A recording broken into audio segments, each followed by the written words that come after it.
Follow करती है, secularism. लेकिन अभी आप हाल ही के इंसिडेंट में देखिए, गाजियाबाद में लॉ एंड ऑर्डर का विषय था, जिसमें ट्विटर के ऊपर आपके दो नेताओं ने एक ऐसा वीडियो चला दिया जो असल में थी नहीं, सिचुएशन ही नहीं थी, वहां पे मामला कुछ और था। लेकिन उस पूरे विषय को कहीं ना कहीं सांप्रदायिक बनाने की कोशिश की गई। देखिए, एक विषय पर अभी पूरी जांच तो हुई नहीं है, और अगर किसी ने उस पे कोई त्रुटि करी और उस पर कोई गलती करी तो हम ये मत भूलें कि परिप्रेक्ष्य क्या है। परिप्रेक्ष्य ये है कि उत्तर प्रदेश में नहीं बल्कि उत्तर प्रदेश के अलावा और कई प्रांतों में ऐसे वारदात बहुत सारे हुए हैं, और जैसी राजनीति करी जा रही है और जो बातें कही जाती हैं, उससे लोगों को ऐसा लगता है कि अगर कोई ऐसी घटना घटती है तो उसका कहीं ना कहीं संबंध उस बातचीत से या उस विचारधारा से अवश्य होगा।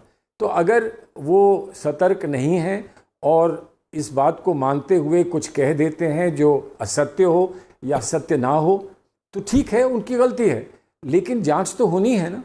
पता तो चलना चाहिए कि अगर जो हुआ तो वो क्यों हुआ। दाढ़ी तो हिंदू की भी होती है, मुसलमान की भी होती है, लेकिन जब दाढ़ी वाली बात आती है तो उसमें उसको एक धर्म के साथ जोड़ना, क्या आपको लगता नहीं नाजायज? मुसलमान से क्यों उसमें समाजवादी पार्टी की भी एक नेता ने नहीं जोड़ना चाहिए ना। किस ने दाढ़ी पर इस ऐसे वार किए हैं या दाढ़ी पर ऐसी टिप्पणी की है, उसमें कहाँ मुसलमान हैं और कहाँ हिंदू हैं? कि किसी हिंदू की दाढ़ी पे तो ऐसी टिप्पणी नहीं होती, तो मुसलमान की दाढ़ी पे क्यों करते हैं? मुसलमान क्या कपड़े पहनते हैं, ये बात क्यों कही जाती है सार्वजनिक रूप से?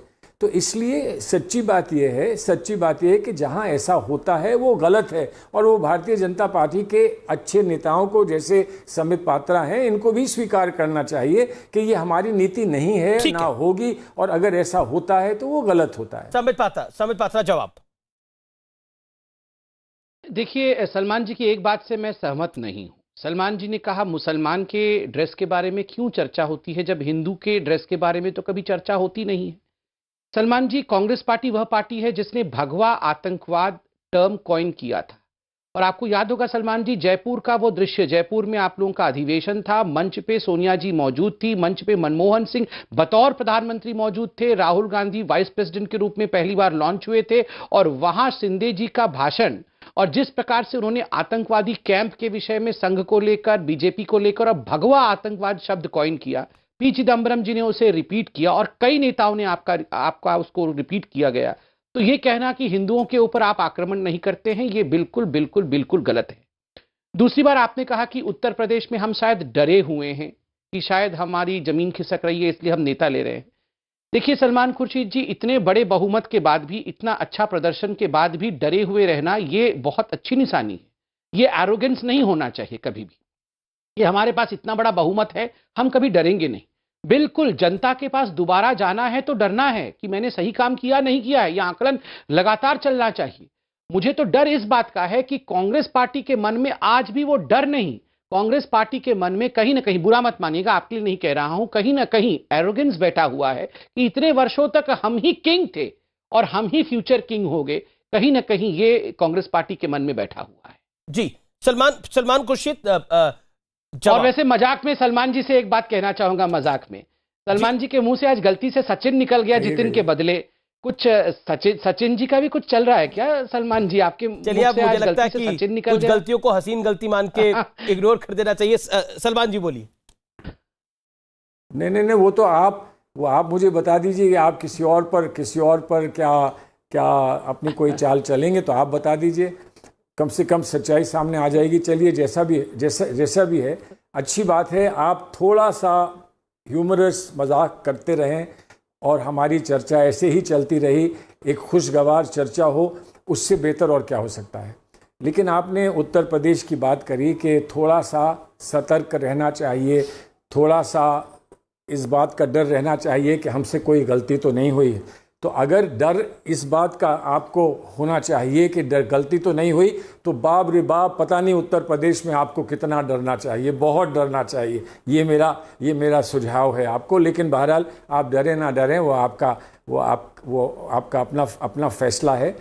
उत्तर प्रदेश में हम ये चाहते हैं कि हम उत्तर प्रदेश को एक बार फिर उस जगह पर ला सकें जहां उत्तर प्रदेश का अधिकार है और उत्तर प्रदेश का हक है। हम नहीं मानते हैं, हम नहीं ये स्वीकारने के लिए तैयार हैं कि उत्तर प्रदेश में कोई अच्छा विकास का काम हो पाया है।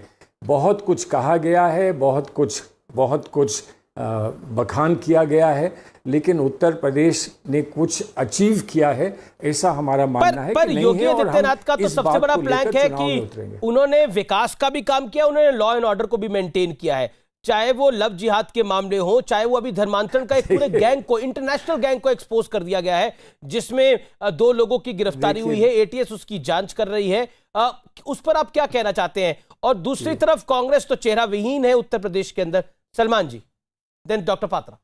नहीं, चेहरा, अब बताइए, मैं यहाँ बैठा हूँ और आप ऐसी बात कहें कि चेहरा विहीन है, मतलब लेकिन इसको आपने जोड़ दिया। हमारे समित पात्रा जी ने कहा था कि हमारे पास कोई एक, आज हमारे पास अध्यक्ष नहीं है, सिर्फ कार्यकारिणी अध्यक्ष है। देखिए, अध्यक्ष तो होना चाहिए, हर पार्टी का अध्यक्ष नहीं होता हमारे देश में। जनरल सेक्रेटरीज भी चलाते हैं पार्टीज को, चाहे वो लेफ्ट पार्टी हो, चाहे वो हमारी मायावती जी की पार्टी हो, खैर वो अलग बात है। लेकिन हमारे पास नेता हैं। ये चर्चा बहुत होती है कि आपके पास अध्यक्ष नहीं है परमानेंट, आपके पास तो कांग्रेस का चेहरा यूपी में कौन है? लास्ट टाइम तो स्वर्गीय शीला दीक्षित जी थी, इस बार चेहरा कौन होगा उत्तर प्रदेश के अंदर? सलमान। नहीं, देखिए, यूपी में अधिकृत रूप से हमने अभी कोई घोषणा नहीं करी है चेहरे की। हम लोग इस फाइट में उतरे हैं। अभी तक जिस फाइट में हम आए हैं उसको प्रियंका जी ने लीड किया है, वो जनरल सेक्रेटरी हैं, उसको उन्होंने लीड किया है। दिन रात वो काम कर रही हैं, तो प्रियंका जी पूरी तरह से हैंड्स ऑन। नहीं, मैं नहीं कह सकता हूं, मुझे वो जनरल सेक्रेटरी कहने का मैंडेट नहीं है। जो चेहरा होगा वो जनरल सेक्रेटरी है, वो लीड कर रहे हैं, वो हमको आगे से लीड कर रहे हैं। लेकिन कौन चेहरा होगा, कौन मुख्यमंत्री होगा, ये सारी बातें बात की हैं। और जो भी फैसला होगा, निर्णय होगा, वो हम आपको भी बताएंगे और संबित पात्रा जी को भी बताएंगे। ठीक है।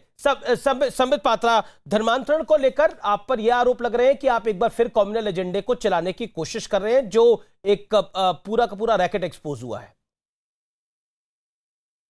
देखिए, जिस प्रकार का रैकेट धर्मांतरण का एक्सपोज हुआ है, 1000 से अधिक लोगों को जबरन प्रलोभन देकर या उनको धमका करके, और आज तो मैं टीवी चैनलों में देख रहा था, एक महिला विक्टिम कह रही थी उनके साथ तो दुष्कर्म भी किया गया इस धर्म परिवर्तन के लिए। इस प्रकार के धर्म परिवर्तन का क्या हश्र होता है और इसका क्या समाज पे असर पड़ता है, हम सब जानते हैं। आज ये जांच का विषय भी है, और आज मैंने चैनलों के माध्यम से देखा कि जाकिर नाइक से भी